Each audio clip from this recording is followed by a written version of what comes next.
this is your host, Julia Napini. I am a clinical and forensic social worker who owns a counseling practice and a consulting business. In this show, we discuss the challenges of being successful in business while maintaining your integrity and staying true to yourself. Join me while I interview other professionals and share insights from life and experience.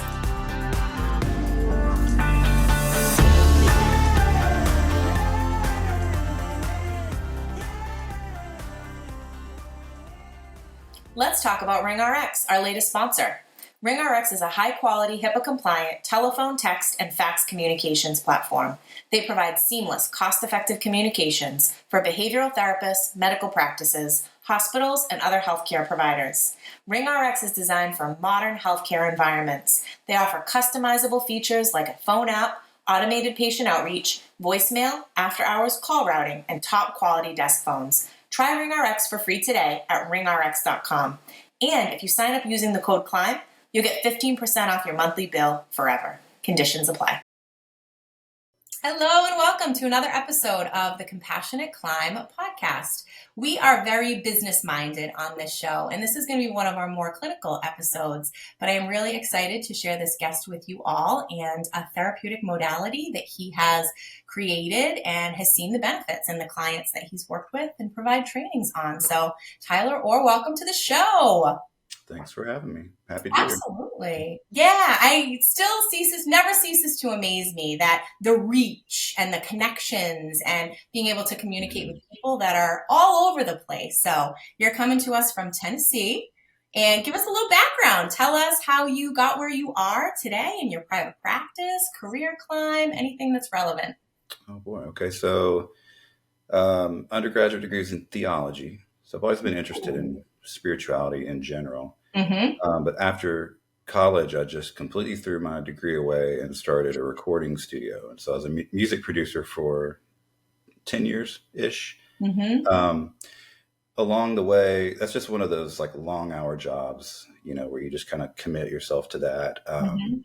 So I did that, and I was married, had a daughter at the time, still have a daughter, but I have a son too now. But I kind of gave everything to the job. Not much to my family. And it reached a point where my wife was like, I'm going to leave you. Right. So we started therapy. Really, in my initial idea was, let me check this box off before we divorce kind of thing.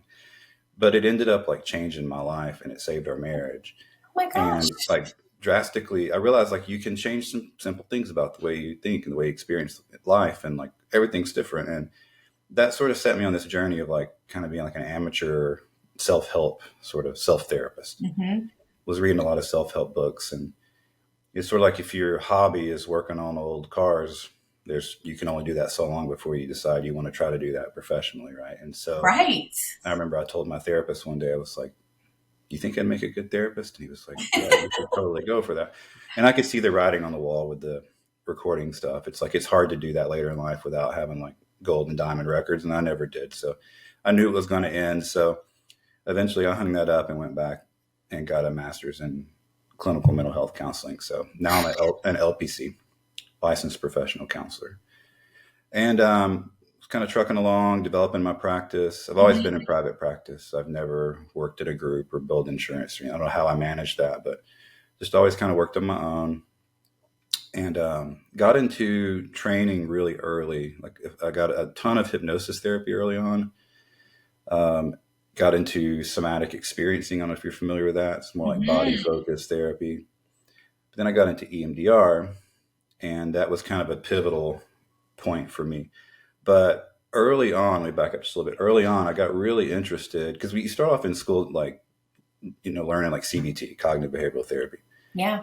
And they really push that as like the thing that works. There's all this evidence behind it. And I mean, I learned really quickly, like session number 1 with my first client, that it didn't work for me. Like this panic hit me in that first session. It was like, I have nothing to offer, but I still did all the stuff that I was taught. I did the treatment plans and set the goals, and it just like, it didn't work. A lot of times clients would come back worse off the next time because the thing that was on the treatment plan, like they didn't follow through, they didn't meet their goals. So now they have the same problem, but they feel even worse because they feel like, well, what's wrong with me? Why couldn't I complete this treatment plan? Yeah. And so after that happening over and over again, I decided there's got to be a better way for me. So I started to explore different things, and I really went out kind of on the fringes of counseling, kind of what a lot of people would think is kind of weird stuff. And I really got into different spiritual traditions, which led me to like a meditation practice and Mhm. mindfulness practice. And long story short, what that taught me, that whole journey, is that awareness itself has the power to bring about change. Hmm. I can come back to that when I talk about constructed awareness. Yeah. But so I kind of stopped using like willpower, self-control to try to overcome symptoms and behaviors with clients. I started focusing more on like just bringing awareness to the problem, and found that the awareness itself was transformative. So I got into EMDR. As I mentioned, I got trained in 2016. Actually had a really transformative experience in that training because I was like the guinea pig, like the volunteer that had work done in front of the group. It was How great fantastic. are you? Yeah, fantastic experience. I went on, I got certified in EMDR, and then became a consultant, which is somebody who helps people become certified. Hmm. And then when I became a consultant, then I became a trainer and spent about 2 years teaching trainings.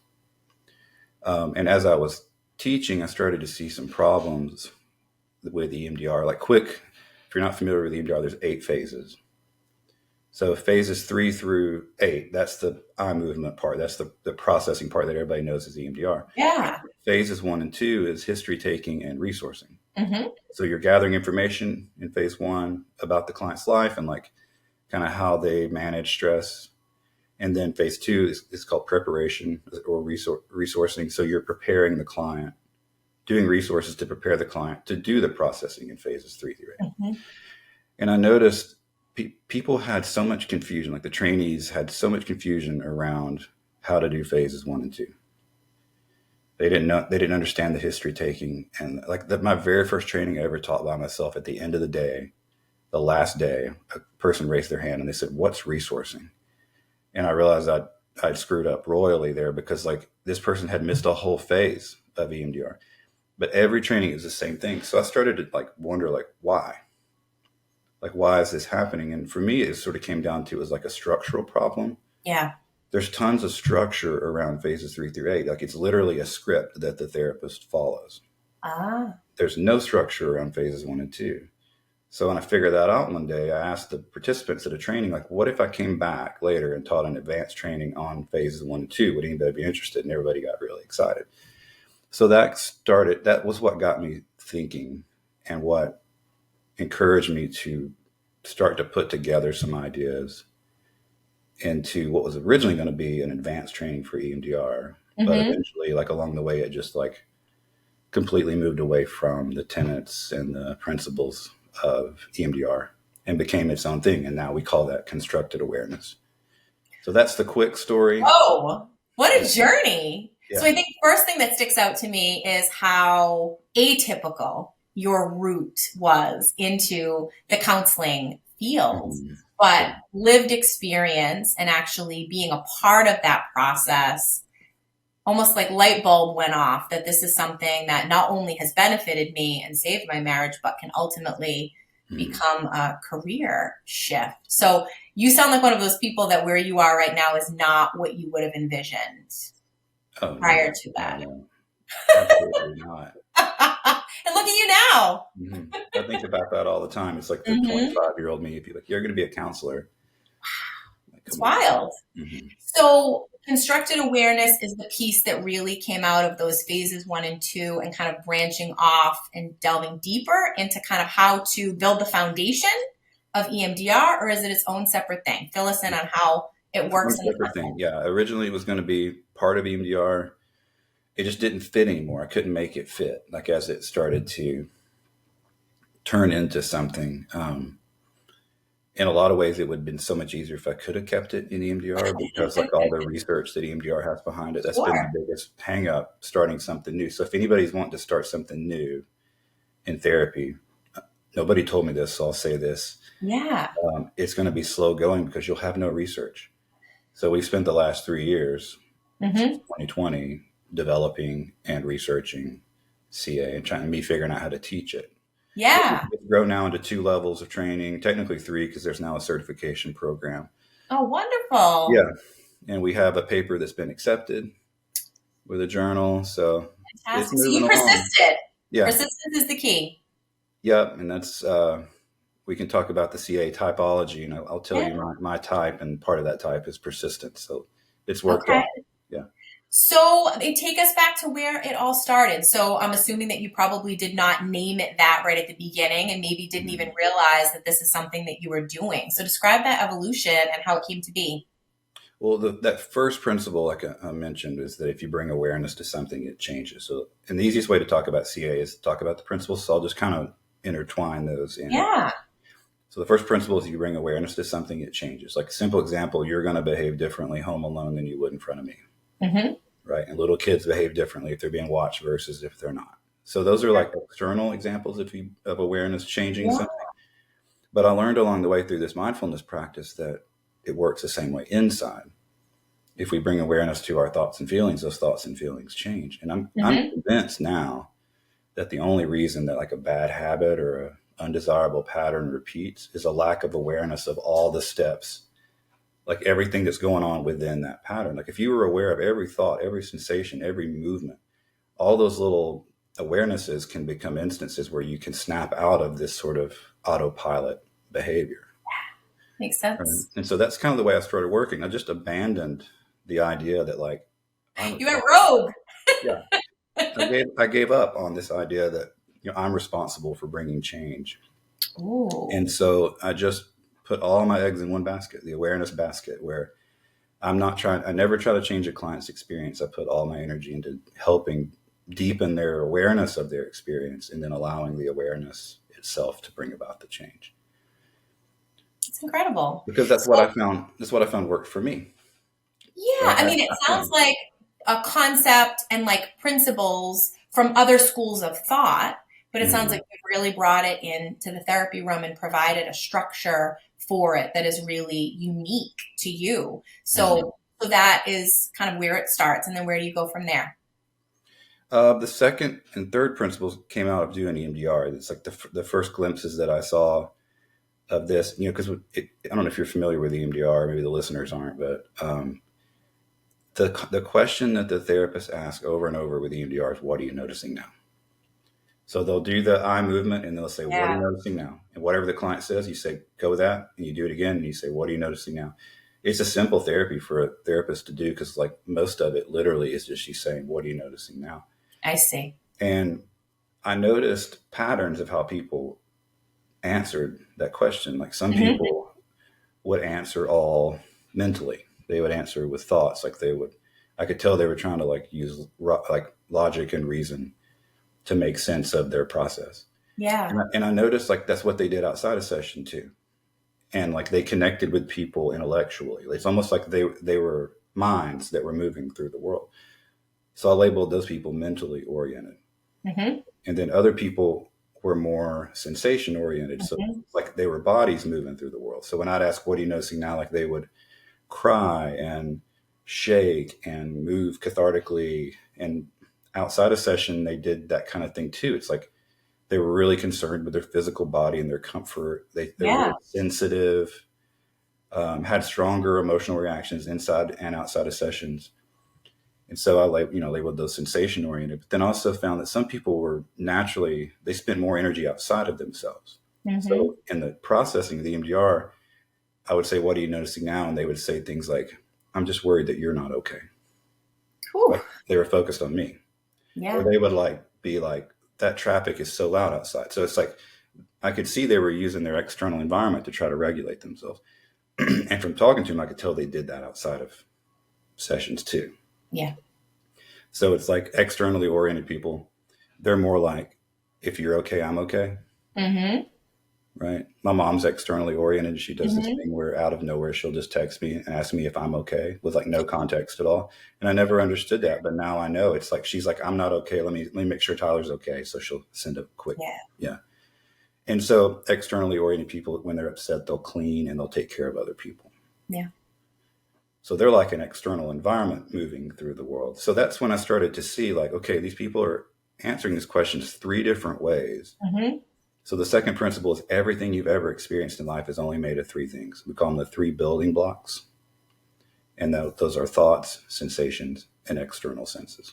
I see. Right. So I'll speak for me, I've never experienced anything that's not one of those three things. Are you familiar with the Enneagram? A little bit. This is making me think of the triads. And, there are those that are primarily kind of in their head, and those that are primarily in their feelings, and then those that are primarily in their body.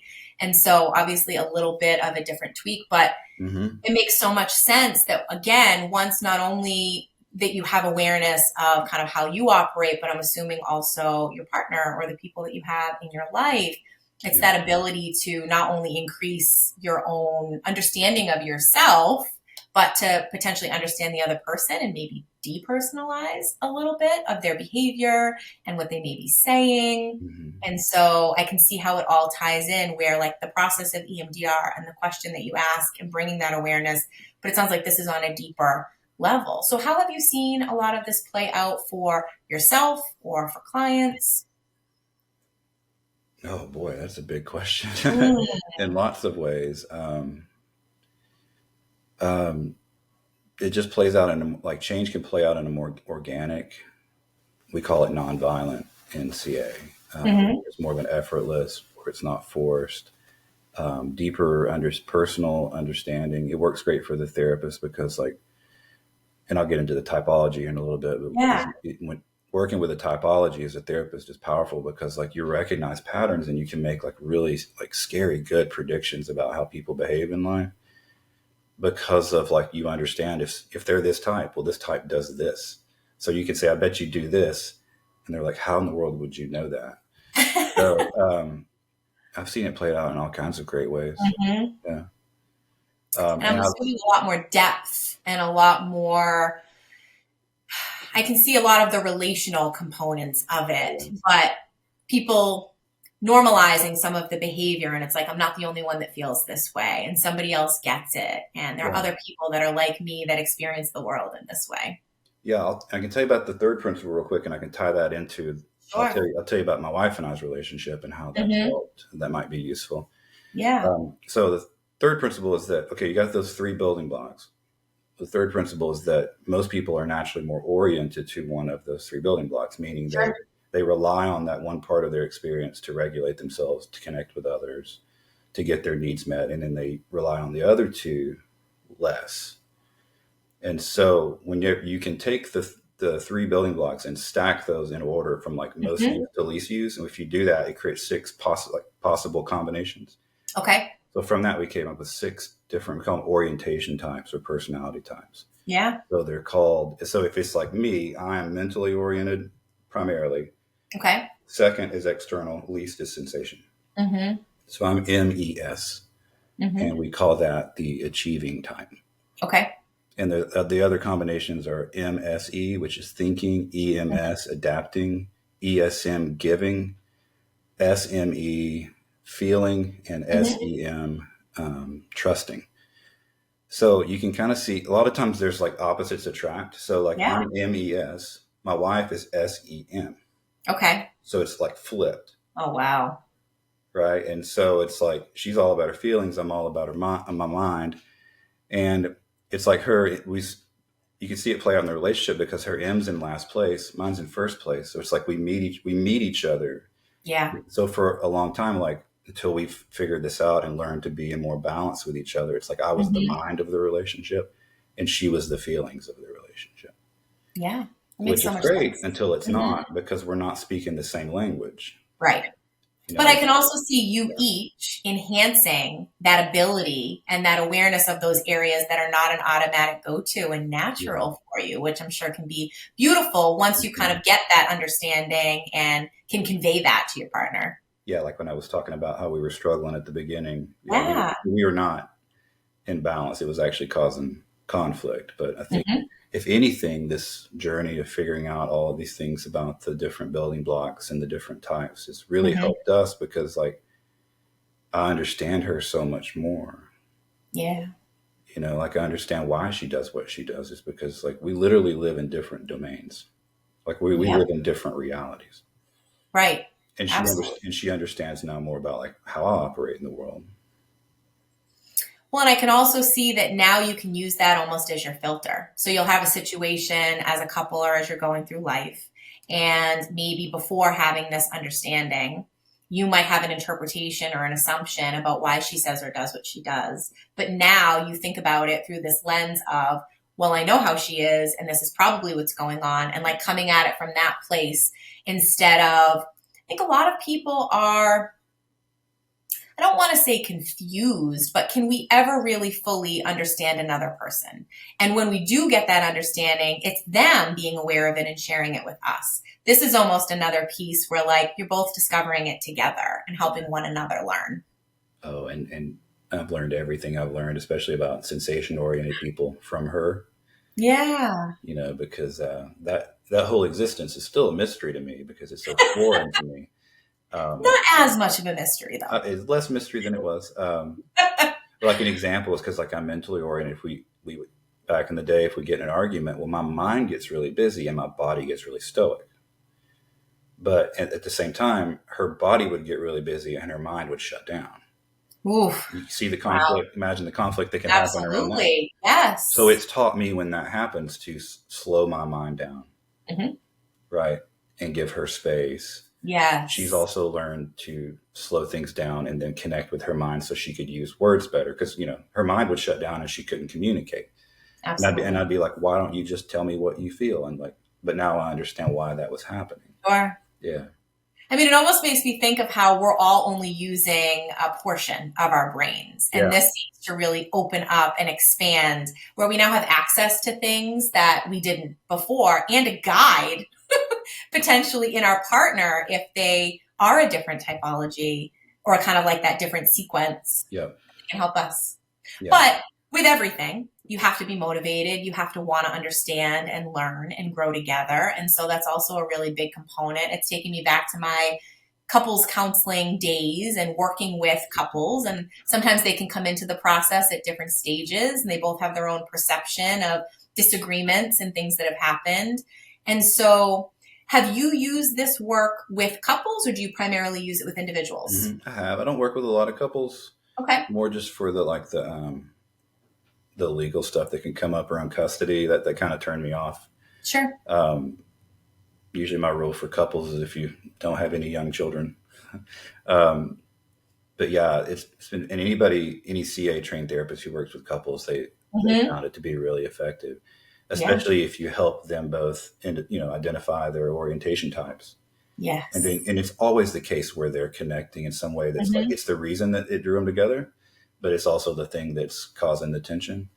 Yes. Right. And then we'd also like look at the attachment aspect of, okay, how did you learn to be so good at this? How did you learn to arrange your building blocks that way? Well, you learned it early in life Hmm. with caregiver, experiences. And, I mean, it's like the people that we wind up with, we're really just like reenacting our attachment longings and are usually disappointed in the same way that we Yeah. were and at home when we were a kid. So helping people see too, it's like, it's not necessarily that like the one partner's frustrated because the other partner's like doing something or whatever. It's like literally y'all are on different like realms. I always Yeah. say it's like with my wife, I always thought of it like she's in the deep end of the pool in her feelings. I'm over like with my feet on the steps of the shallow end and we're both going like, Yes. why don't you just swim to me? But we're like, we don't know how to swim in those waters, right? Because we're Yeah. literally in different places. So Right. You're worried about drowning, and she's so caught up in it, she can't even think about what it would be like to be out of the water. that's right. That's exactly That's it. such a great analogy and like a good visual description of how it can play out. So you have not only experienced the benefits of this yourself and seen it play out in the therapy space, but this is something that you train people on as well. Yes. Okay, so tell Yeah. us more about that. So today we have level 1 training, which is focused on resourcing. So it's kind of that original training that was coming out of Yeah. EMDR. So we do the history taking by identifying the client's orientation, and then we develop resources that are, well, there are resources that are developed for each orientation type. So that's Hmm. like whenever I was doing EMDR before, it was kind of like, well, let me just try all these resources and see what works. Kind of throw it all against the wall and see what sticks. Right? But with this, it's like, so for example, me being mentally oriented, I did therapy for years with my original therapist. It was helpful, really helpful, because I'm here now. Yeah. But really, it was just kind of bolstering up. It was like cognitive therapy. So it was bolstering up the part of me that I was best at. Right. It's already a strength. Right. It wasn't until I got into like somatic therapy where I started, doing body awareness. Because that's my least developed Oh, part. wow. That's like mind blowing. That's when How somebody can be committed to a process for so long, but missing some key components that would really benefit and enhance their life in different ways. Yep. So it opened up literally a whole new like realm for me, my body. And likewise, like somebody who's sensation oriented, maybe a somatic approach, may not be the best thing Absolutely. either, right? Yeah. Yeah. So we figure out how the client's oriented and then practice resources for whatever the orientation is of that client. So then I figured out along the way that I could take the resourcing, some of the techniques that are learned in level 1, and turn those into a way to process memories like a new way. So level 2 is we call it reconstructing memories. So it's a new way of processing traumatic memories. And there's not a level 3. There's just a certification programs for people who have completed level 2. And that's a relatively new thing, and that's going really well. And that's something I'm really excited about. Oh, it's awesome how this has all come to fruition. So what is your process for typing someone? There's clinical interviewing. There's just kind of questions. There's kind of a formal way that we teach. Like there's certain questions to ask. Yeah. I'm always encouraging the trainees, once they become familiar with that, to just let it go. Because the goal is like that the clinician can just sit across from somebody and start to tell you, like start to figure out, start to theorize. Right. I'm sure the more that you do this, the easier it is for you to pick up on those indicators. Yeah. Yeah. I'm like, I have a hard time reading you a little bit. I'm going to say that your external mental sensation. But so I know Enneagram wise, it's like the gut triad. So I'm very like instinctual and kind of go based off of feelings. And I would say that the thinking about how I feel and really understanding the feelings is second, and thinking is last. And so it's kind of a similar process with knowing the Enneagram and the triads of like working on those two. So like I need to get better at mindfulness and journaling, right? I'm much more action oriented and like move forward. And yeah. So that back and forth for you is either like, if I would put a type on you, either that achieving or we call adapting. Okay. And so that's my hunch on you is that your E and your M are really close. We have on the Constructed Awareness website, constructedawareness.com, on the main page, there's a link that says click here to take the Constructed Awareness scale. That's one thing we've worked on the last 2 years, is an assessment that determines a person's orientation type. Okay. And it has all kinds of information. Like once it types you, then you can click on the different types and it tells you all kinds of information about those types. So that's new too. And that's something that I'm really excited about. So who are you working on this with? You've said we. Is this like a collaborative effort? Yeah, there's a guy named Dr. Oliver McMahon who I've done research with. He's a mentor and longtime friend. He's a big reason that I'm in counseling. He's a counseling professor. And so we've done 3 different research projects together. One of them was the scale development. That was super hard. I don't ever recommend anybody do that, but it's pretty much done for now. We also did a single case study where I treated someone with chronic PTSD and prolonged grief disorder. And in 12 sessions, she couldn't meet the criteria for either one. Oh my goodness. And then we did a study, me and a group of, I think, 7 other therapists, where we had 2 groups. One group got EMDR, one group got CA. Everybody got 3 sessions. And CA outperformed EMDR at every measure of that study. So this is incredible. So you've really gone about this the right way. But again, if we backtrack, it sounds like where you are is not where you anticipated. What have been the most helpful resources or things that have gotten you through when you're like, what's my next step? How do I get that credibility and that research to back this up? If someone's listening to this and they're thinking, that they potentially have devised something that could be useful and really need that to back it up, what got you through and helped you? Oliver, the guy that I mentioned, huge resource, very encouraging. If I had known that I was going to go into this and like my future higher self came to visit, I would say just start a PhD program as fast as possible. Because I'm in one now. Not a big deal. Yeah, I'm in one now, and it's like I am learning the research skills, and Wonderful. I'm just surrounded by people that I could ask questions, which I didn't really have before. It's just been a lot of fumbling around in the dark and just praying that I'm doing things right and still doing a lot of things wrong. Yeah. Really. Yeah, and it's kind of a tough time to be sort of an innovator in the CE world. There's just a lot of the research world in general is pretty tough right now. So it's a lot of like uphill climbing, but I love it. It's like this is my favorite thing in the whole world. It shows. Yeah, so it's wonderful. And I think it's also really inspiring too. I mean, I appreciate that you shared your journey and that it hasn't necessarily been without some fumbles and you kind of dust yourself off, keep moving forward. But if you really believe in something and if you really see the positive impact that it can have, then hopefully that's something that gets you through in those really trying times, and that there is that light at the end of the tunnel. And it sounds like you've been able to find a person and now you're people and you're among your peers. And so it's great that you have persisted. And then, really starting to build like a CA community. Yeah. Which has been fantastic. I bet. It has more and more people to get on the bandwagon. Right. It has been a compassionate climb. I like the name. Awesome. Well, this is such a perfect fit. Yeah. So before I share how people can find out more, I know you had shared the website and how they can follow you. Is there anything more that you'd like to share about this modality or about, those that are listening, things that you want to make sure are some solid takeaways from our conversation today? That's such a good question. I like to keep people thinking even after the show. We want those gears continually turning. I think I'm interested. My hope is that people who are drawn to this are people that are drawn to this, Yeah. I taught EMDR for a long time, and just there was a lot of people there that they were there to get CEs. They were there because they heard it work.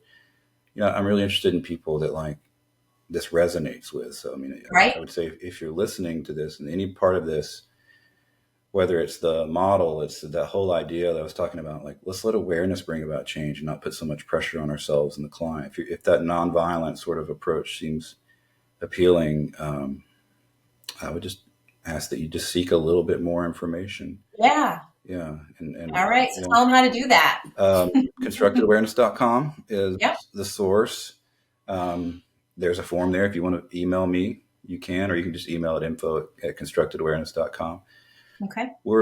I spent 3 years, like I said, developing, researching, teaching CA, and I've really resisted promoting it. It's just, I don't know if it's me being Gen Xer, my age, it's like, I just resisted. But since this year started, we're on social media now. Good. Right. So all the big ones, Facebook, Instagram, TikTok even. There's no training. No way. Wow. You made up for lost time. No. From best I can tell, there's no training organizations on TikTok. So it's either like a giant waste of time or an untapped thing. So hopefully the latter. Yeah. So you can find, we're making content, quite a bit of it right now. And so that's the fun stuff in all reality. It can be intimidating, but once you get going and you find a way to do that aligns with you and feels authentic, watch out, world, because this is clearly something that needs to be more widespread. You got to cast that net and expose more people. Yeah. And it's a family business. My wife is on payroll. She works with the business. Awesome. We hired my daughter. She's on payroll. So, oh my gosh, a full family affair. She does Photoshop and video editing and audio. So I'll just create the content and shoot the video real quick, and then she takes it and makes it. Well, it makes me think of how the parallel I'm thinking of is writing a book, for example. Right. How nice to meet you and learn about you in this phase where you are and hearing about what it was like to get here. Because a lot of people listening are probably somewhere along their journey with whatever they're going through. And it's almost like, is this all going to be worth it? Is this all going to pay off? Mm-hmm. Are people going to benefit and the right people going to hear about it?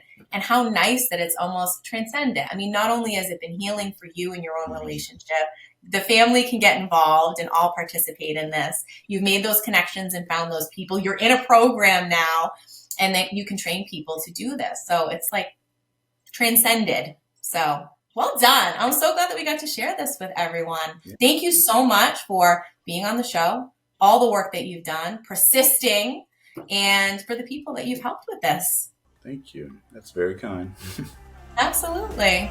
If you like what you're hearing, please rate and review. This will help others find us and benefit as well. The Compassionate Climb podcast represents the opinions of Julia Napini and her guests.